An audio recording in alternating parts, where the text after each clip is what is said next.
Welcome back to the Two Blues podcast and to the latest installment of Two Blues transfer news. We are back in our regular Tuesday slot, giving you our regular Two Blues Tuesday. But of course, not only are Chelsea playing in 40 minutes, we also have a lot of transfers to go through.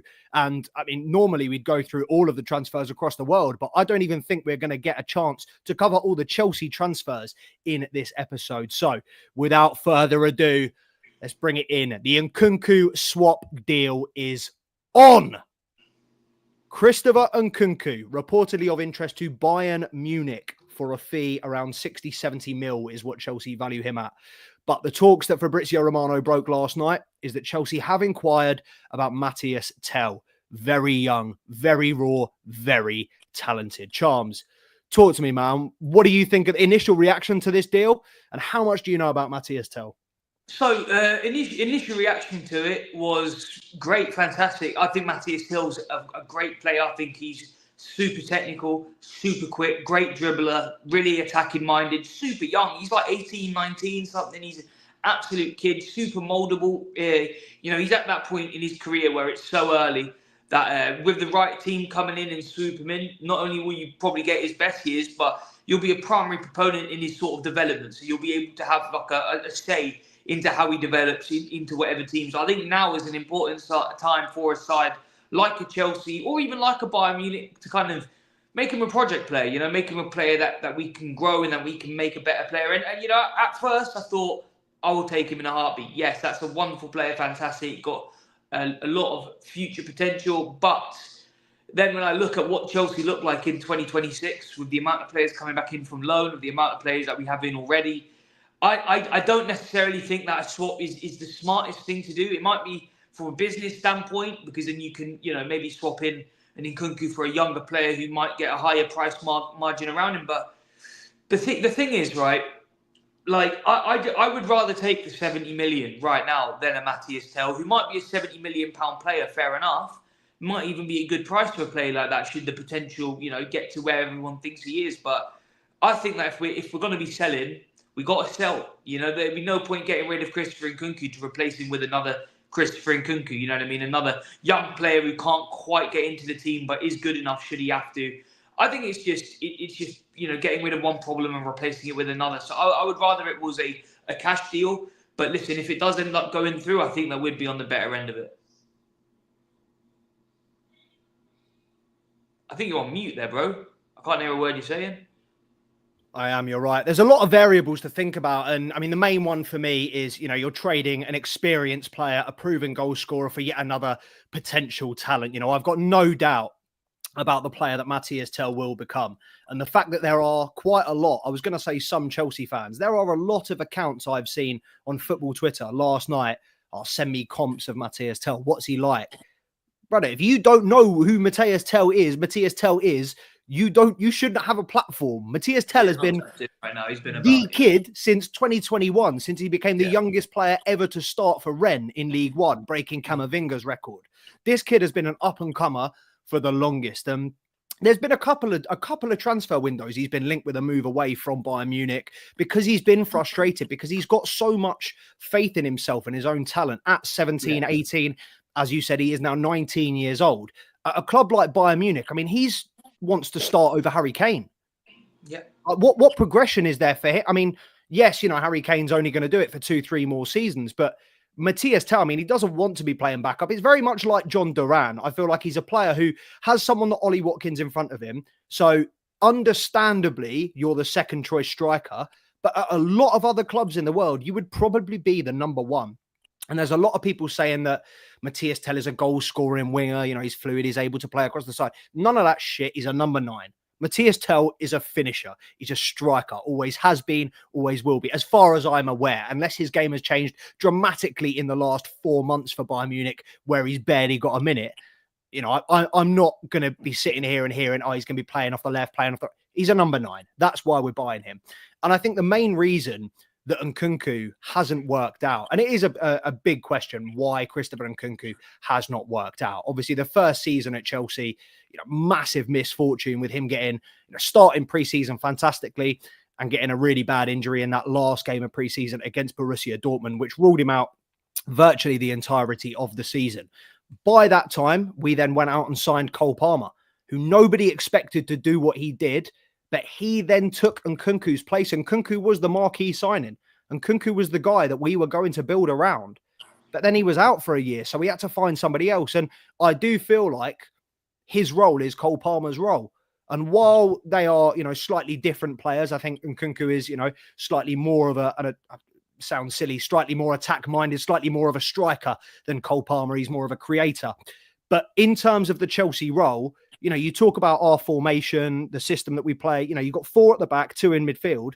You've only really got those 2 positions to play with, bearing in mind it's going to be Palmer and Jackson.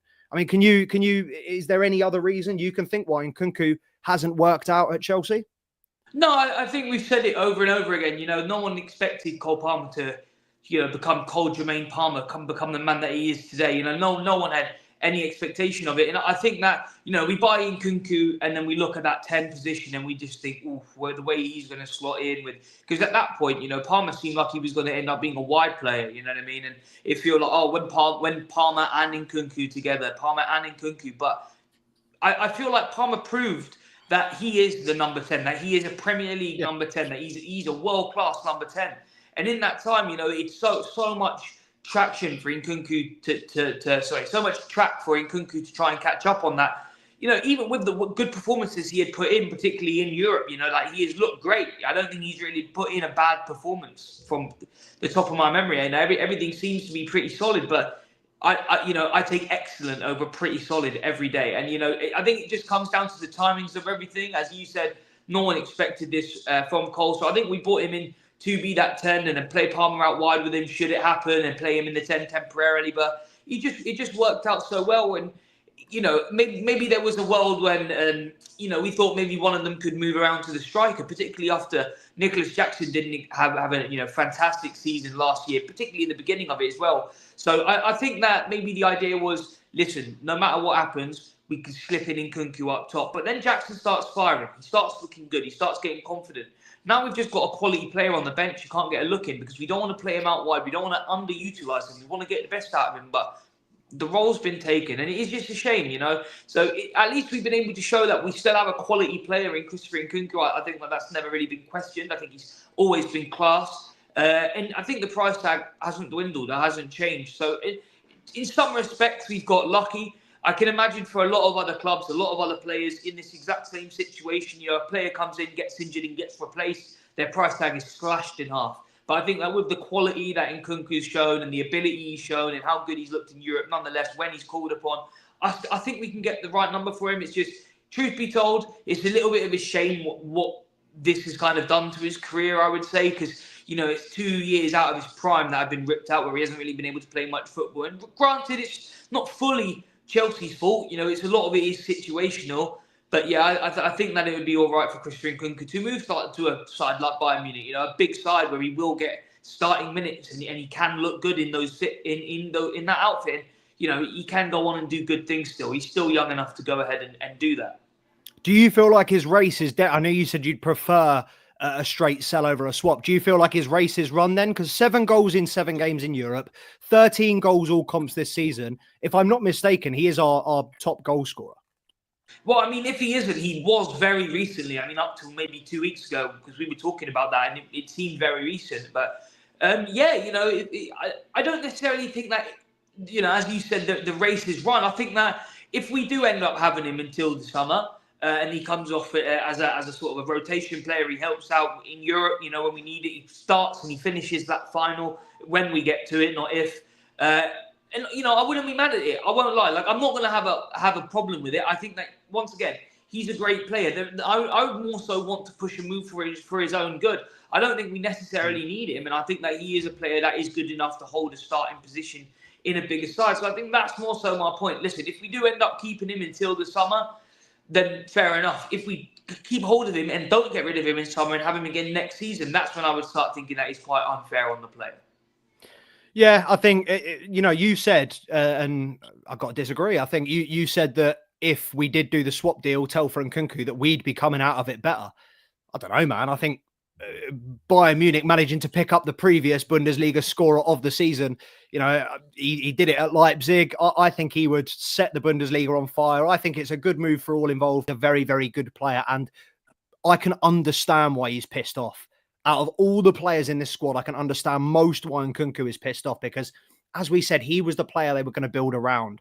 And it wasn't his fault he got injured and that Cole Palmer got signed. And Cole Palmer is an elite footballer. Like, there's very little Nkunku could have done to stop that happening. But I do feel like his hunger has kind of gone in recent games. And I know he scored against Morecambe, but particularly in the first half against Morecambe, I did feel like a lot of those players were half-arsing it and didn't look like they were that bothered about, you know, pushing on. And we've said this whole season that the healthy competition between the B and the A, you know, pushing forward, challenging each other has been one of Chelsea's best features, so long as Chelsea, you know, Maresca can keep it healthy.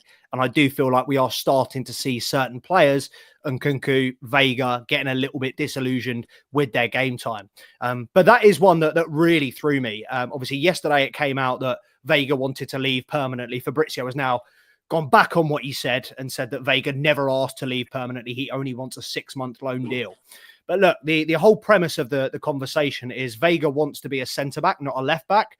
I would argue that we have done wonders for his career. We've not only put him on the spotlight, we've got him into the Portugal national team. He's got potential to win a European trophy this season. Nobody knew who Renato Veiga was before we signed him. And now he's being looked at by Wolves, Borussia Dortmund, multiple clubs. And I do feel like, look, obviously we don't know the full sentiment of what's gone on behind the scenes, but I just feel it's very, very strange. Regardless of what kind of move he wants, if he wants a loan move for 6 months, that means that he's going to be coming back in the summer and wanting to play centre-back when we are both very aware that Chelsea are in the market for a centre-back right now. So how do you see this Renato Veiga deal and situation? Yeah, it just seems very confusing, you know. I mean, this is the first year I have to really question Fabrizio Romano. You know, it feels like he's just doing anything for a post. 1 minute it's he wants to go, next minute he wants to stay. And the way I understood it was the player wants to stay, but he wants more game time, so he's happy for a loan. But Chelsea only want that to be the case only want to sell if he's guaranteed to be a centre back to help the player. So I don't understand. So they want to sell, but only if it helps him enough, because they want to sell him as a centre back. But if they'll play him as a left back, they'll loan him. It just seems like an awful lot's going on. Long story short, I think Chelsea don't really want to keep Veiga at the minute. I think that they've seen him, a way out for him. And they've seen a replacement in his position, and there's definitely no room for him in at centre back. Listen, right now, maybe there is, and maybe that can be a little bit frustrating for Renato Veiga, considering that we're in the market for a centre back when he hasn't really had too many games there. And I think that he can do an all right job. It's just he's not a Chelsea starting centre back. You know, as far as I see, that's a Chelsea fullback at the very best. You know what I mean? So. Yeah, I don't know. I think the thing that frustrates me most is he looks quite good in that inverted left back centre mid role. He looks like he can do it. I don't know why he's not happy. I agree. I think that he sees himself as almost a lot stronger, a lot bigger than he is. I mean, the modern game, maybe you can afford to be a little bit smaller and a little bit faster, and maybe not as big and strong as like a classic centre back. And especially if you compare it with like Badiashile and Disasi, who are both two very big guys, very broad, and they've got their pacey as well, but they just don't have that, that tenacity. They're a lot more, sort of crunch first, technique second. And Veiga's kind of the other way around. So maybe he thinks I want to be more of a modern centre-back. But I think that he's more of a modern full-back, to be honest. He's more about, as you said, inverted full-back, left mid, sort of left-back kind of. And he tracks up and down and up and down. He's got great cardio for it. I don't understand. I mean, there's a reason he's not a football manager and he's a football player.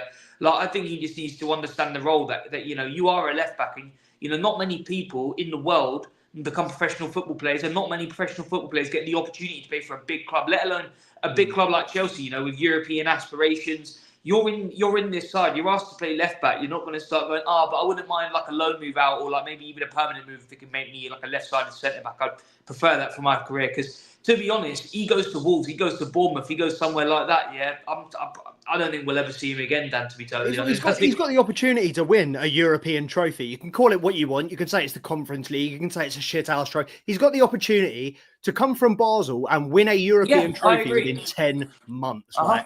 I think we've given this guy the world, and look, if he wants to move, let him go. I'm not gonna. Look, I think he's a good player, but I'm not going to lose sleep over a player we signed 6 months ago and that we've doubled our money on, because we are valuing him at 28, 29 mil, which is double what we paid for him.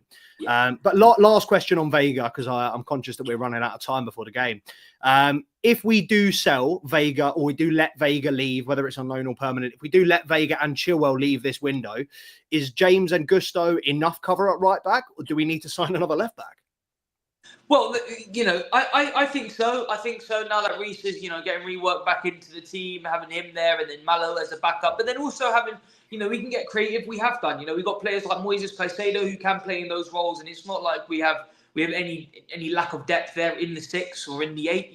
We have a bunch of deep line midfielders, regular midfield, standing mid-centre mids. We've got 10s. I think we can afford to play the likes of a Moises Caicedo at right back, and I know that maybe it's not squeezing the juice out of the grape, but that's as a third choice. If your third choice in any position on the pitch is Moises Caicedo, I think that you're in for a good look, to be totally honest, especially when you have some form of replacement for him.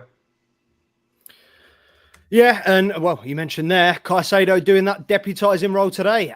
Even though Reece James back in the squad, even though Malo Gusto fully fit, Enzo Maresca has opted for Moises Caicedo at right back, and we will run through the team very, very quickly. I'm going to have to do it off the top of my head. In goal was Sanchez. At left back, Cucurella. Left centre-back, Levi Colwill. Right centre-back, Josh Achimpong. Come on!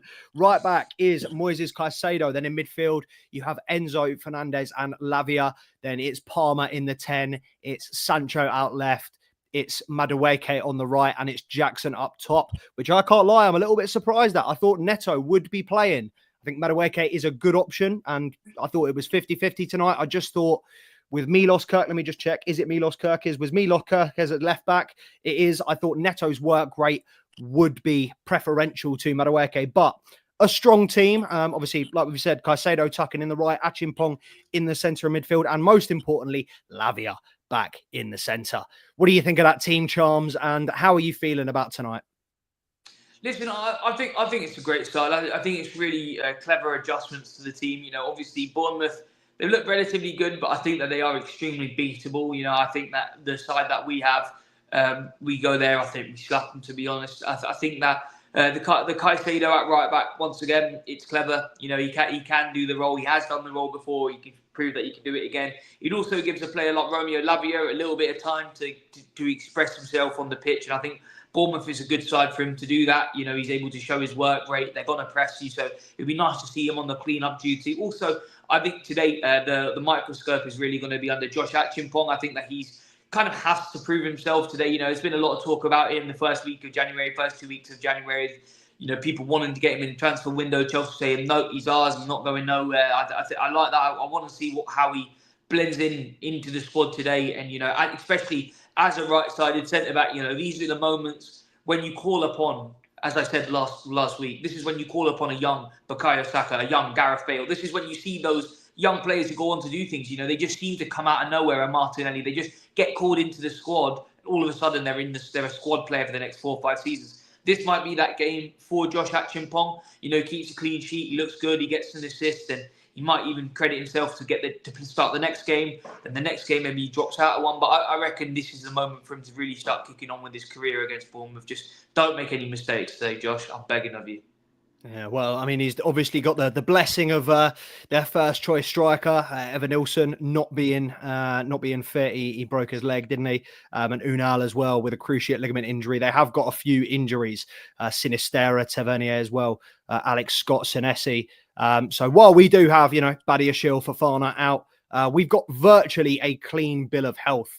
And yeah, I mean, it is good time to go up against the Bournemouth side. Let's be honest, they're flying this season. How much out of 10? How much of Bournemouth surprised you this season? Probably like an 8. I thought they were going to get slapped weekly, I can't lie, but they've actually looked quite good. And this is the thing, it's one of them ones, it's like, I say the same thing with Ipswich. You look on paper and it might not be that pretty, but actually watch them play and you can just pick a couple of holes. With Ipswich, it's their defence, but with Bournemouth, I think it's they're going forward. But I think in their midfield, I think the defence, I think they look relatively sound. I think they're quite a creative bunch. They keep the ball an awful lot as well. So it's going to be interesting to see today who's going to really be imposing their style, because it seems obvious that it would be Chelsea. But nothing's obvious at the minute with Chelsea, particularly when we're at home. It just feels like we're just picking it, picking how we're going to play today. And but I think with how December went, particularly January, we kind of kicking it back on, and then a nice 5-0 comfortable win with no really any questions about it. I think today we're going to get back on the horse, to be honest. I think we need to leave here like 2-3-0. I think a clean sheet's going to be the priority. But yeah, I think that the Bournemouth aren't as bad as people think they are. But I think that we're still going to be able to have our way. Yeah. Oh, good. Glad to hear. And it is important. I think a couple of players get on the score sheet tonight. Jackson, one of the players that needs a goal tonight, man. He has been...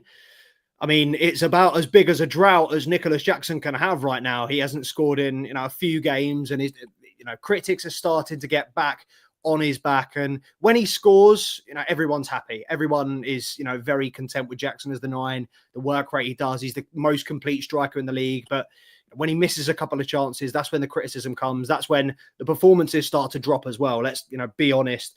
Footballers are human beings. He no doubt sees all of the criticism that goes on. And he is a player that we do need to protect, particularly if we are looking to offload Nkunku, our main, well, mathematically speaking, our main goal threat this season. If we're going to be relying on Jackson, because, while I expect Chelsea to be active in the market, we've already linked with Tel, again, resurgent, links with Gyökeres, Osimhen. I'd be surprised if Chelsea went in for a number 9 in January purely because of the logistics of it, purely because of how expensive it would be to go in and get a top striker in January. That being said, a couple more games in this January transfer window that Jackson doesn't score, and he is in trouble, because this Chelsea board, this Chelsea club is very much a performance-based club. And if you don't hit the heights, they will tell you what Abramovich said 20 years ago: I've got the money in my pocket, I'll fucking replace you. So these Chelsea players, I think tonight, we both said how good Bournemouth have been. I think my main surprise about Bournemouth this year is not how good they've been, but how consistently good. I mean, they've got players. We knew Evan Nilsson, 50 mil signing from Porto, Milos Kerkez, top player. They signed Kepa, who, while we both hate him, is a Champions League winning goalkeeper. So they have quality players in there. That Hodgson looks fantastic. Sinistera's a really good player. I've seen him at Leeds. Sinistera, Ouattara. They've got some Semenyo as well. They've got some very, very good players, but it's the consistency this season with them. Nottingham Forest, who obviously have Liverpool this game week. Is that tonight or is that tomorrow? Nottingham Forest, Liverpool. Tonight. I was hoping it was tomorrow so I could watch it, but tonight. Chelsea are looking to make up ground on, well, not just Liverpool, but, Arsenal. We're still fighting realistically for that best of the rest, the second position, even with the December slump. Do you think it's still attainable, this Champions League spot? Yeah, no, Champions League spot, absolutely. I'm still under the impression that the league is still relatively up for grabs. You know what I mean? The Premier League is like. Come on.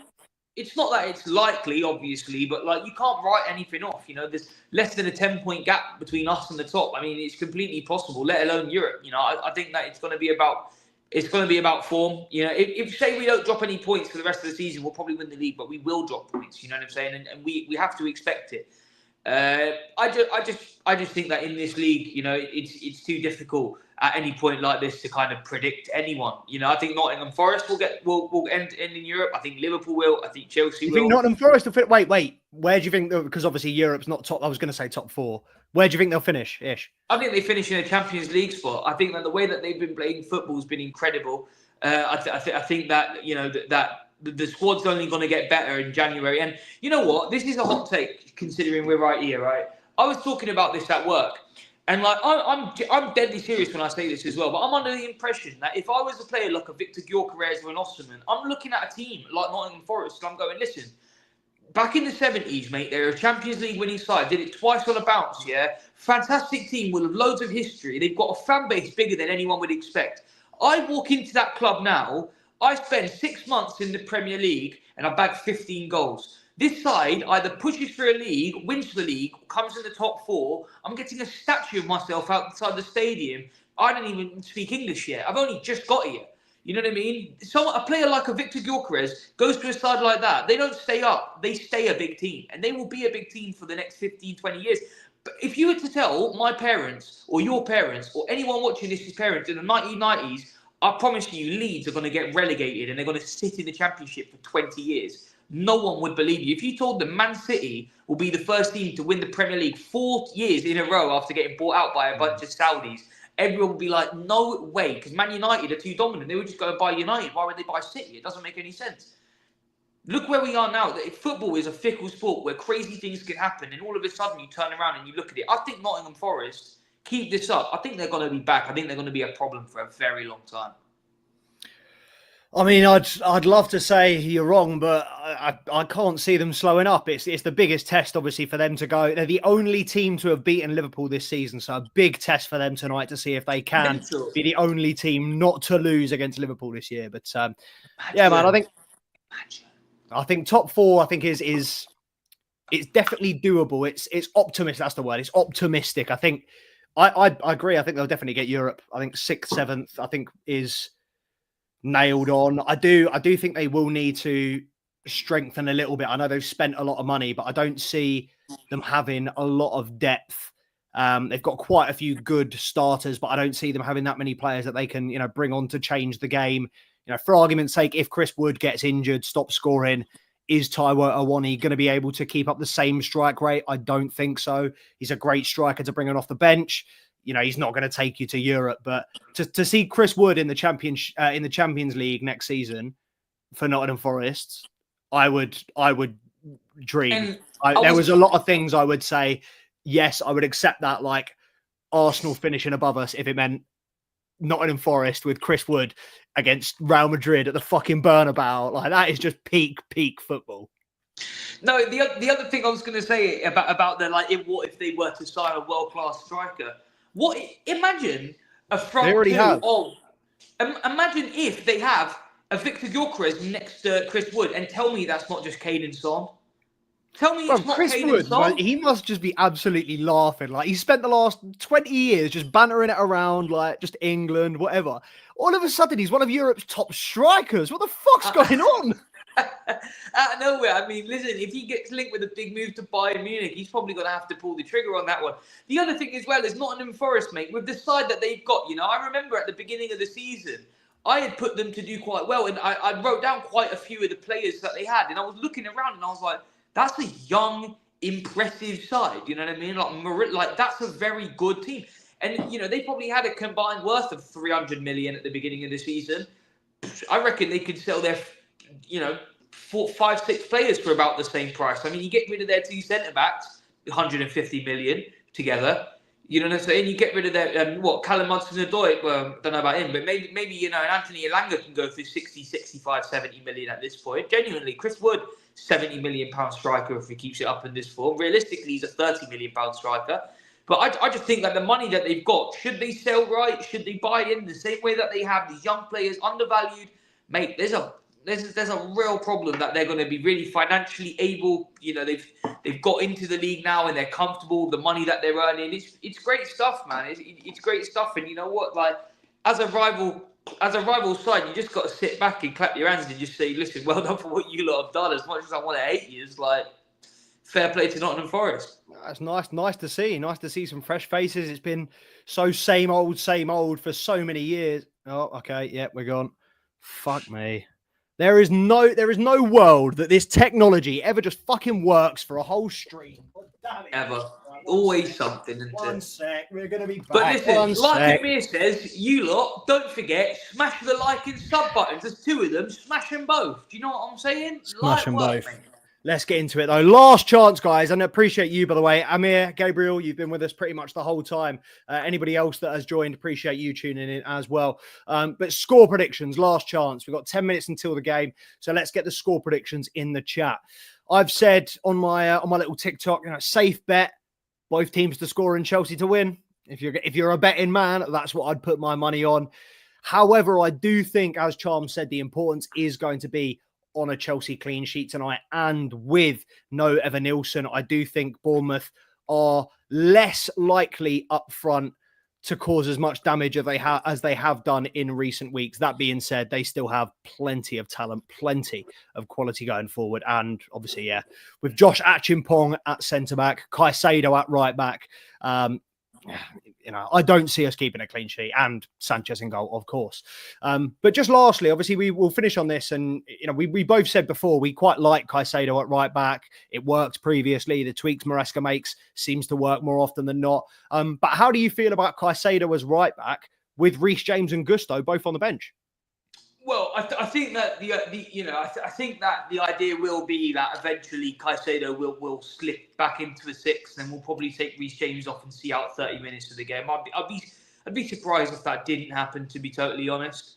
I think it's just going to be down to the fact that Reece James is our starting right back when everyone's fit. He's just come back off a crazy injury, so playing 90 minutes straight up against a really physical team like Bournemouth is probably not the smartest idea, but he definitely needs to get some mud on his boots. So I reckon you get Caicedo in.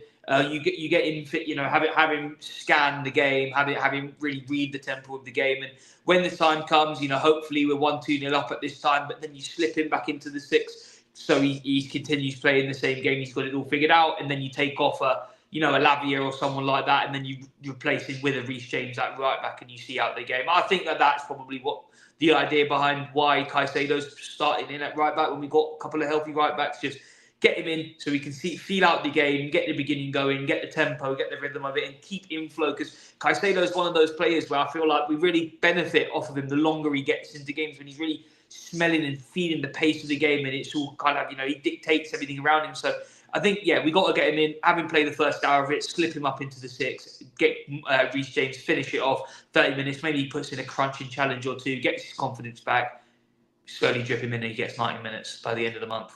Fingers crossed, man. We're hoping for an injury-free 90 minutes for Reece James if he comes on, for Romeo Lavia as well. Interestingly, though, the question mark does remain. I mean, obviously, Reece James, more explainable with his recent injury, but Malo Gusto seems like Enzo Maresca does not 100% trust him, and we won't go into it because we spoke about it at length in the last weekly roundup. So make sure you go back and watch our last 2 Blues Tuesday weekly roundup, as well as all of the transfer talk that we have done over the last week. We will, of course, continue to bring you loads of up-to-date Chelsea transfer content. There's more than I can put out at the moment in terms of shorts. I was doing my short just as the Nkunku news broke, so I still need to do one of those.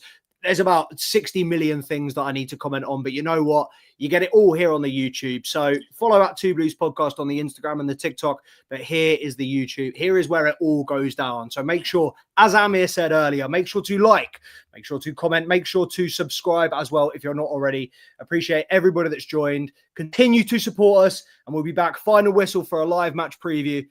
Stay tuned. Up the Chelsea. Get your predictions in the comments.